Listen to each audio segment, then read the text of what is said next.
You can roughly locate any community in the world, somewhere along a scale running all the way from democracy to despotism. One to the democracy end, another somewhere in the middle, and a third. Let's find out about despotism. This man makes it his job to study these things. Well, for one thing, avoid the comfortable idea that the mere form of government can of itself safeguard a nation against despotism. Germany, under President Hindenburg, was a republic. And yet in this republic, an aggressive despotism took root and flourished under Adolf Hitler. When a competent observer looks for signs of despotism in a community, he looks beyond fine words and noble phrases. For which it stands, one nation, indivisible, with liberty and justice for all. Many observers have found that two workable yardsticks help in discovering how near a community is to despotism: the respect scale and the power scale. A careful observer can use a respect scale to find how many citizens get an even break. As a community moves towards despotism, respect is restricted to fewer people. A community is low on a respect scale if common courtesy is withheld from large groups of people on account of their political attitudes. If people are rude to others because they think their wealth and position gives them that right, or because they don't like a man's race or his religion.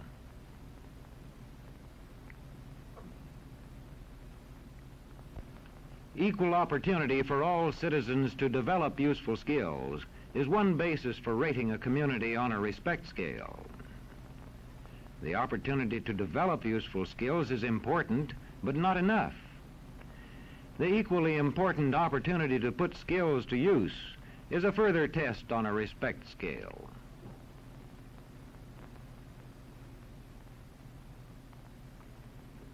A power scale is another important yardstick of despotism. It gauges the citizens' share in making the community's decisions. Communities which concentrate decision-making in a few hands rate low on a power scale and are moving towards despotism. Like France under the Bourbon kings, one of whom said, "The state, I am the state."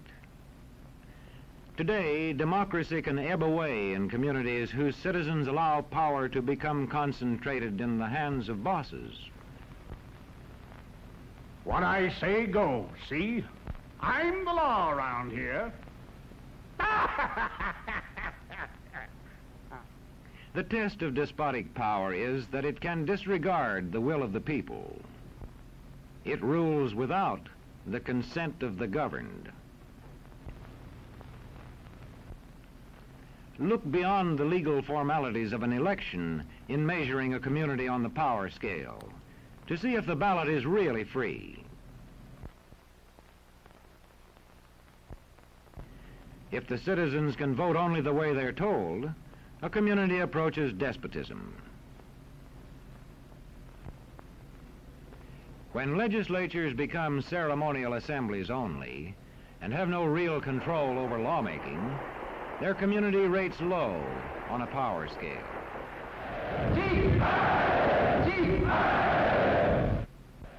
In a downright despotism, opposition is dangerous, whether the despotism is official or whether it is unofficial.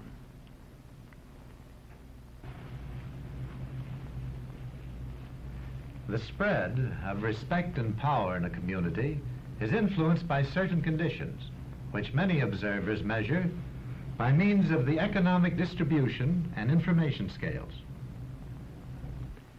If a community's economic distribution becomes slanted, its middle-income groups grow smaller, and despotism stands a better chance to gain a foothold.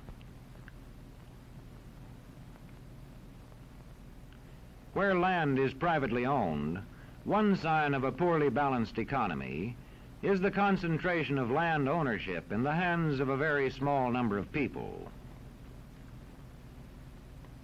When farmers lose their farms, they lose their independence. This one can stay on, but not as his own boss anymore. To the extent that this condition exists throughout a nation, the likelihood of despotism is increased.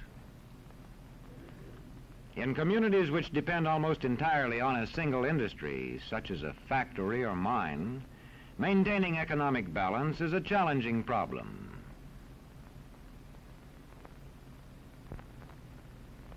If this condition exists over the nation as a whole, so that the control of jobs and business opportunities is in a few hands, despotism stands a good chance.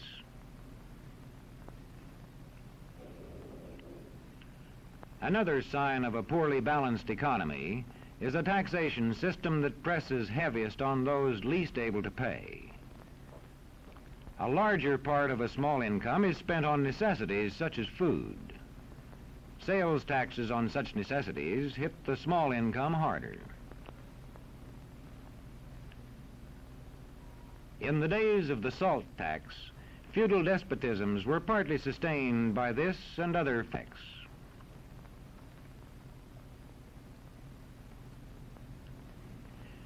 A community rates low on an information scale when the press, radio, and other channels of communication are controlled by only a few people, and when citizens have to accept what they are told.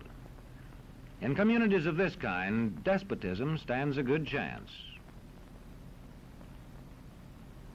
See how a community trains its teachers. Bear this in mind. Young people cannot be trusted to form their own opinions. This business about open-mindedness is nonsense. It's a waste of time trying to teach students to think for themselves. It's our job to tell them.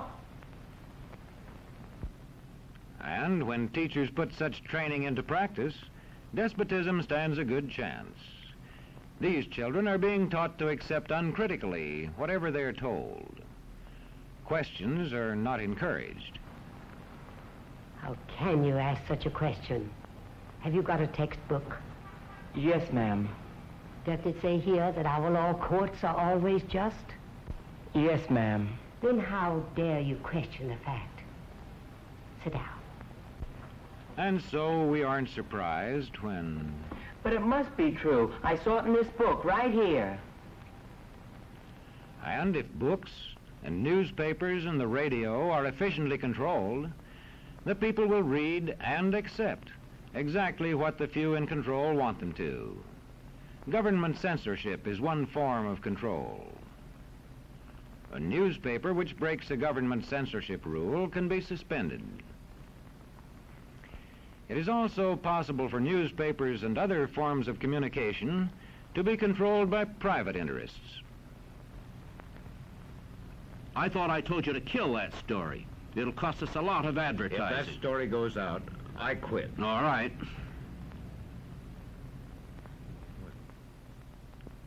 What sort of community do you live in? Where would you place it on a democracy-despotism scale? To find out, you can rate it on a respect scale and a power scale.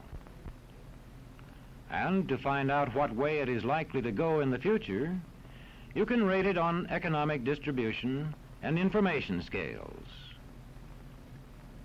The lower your community rates on economic distribution and information scales, the lower it is likely to rate on respect and power scales, and thus to approach despotism.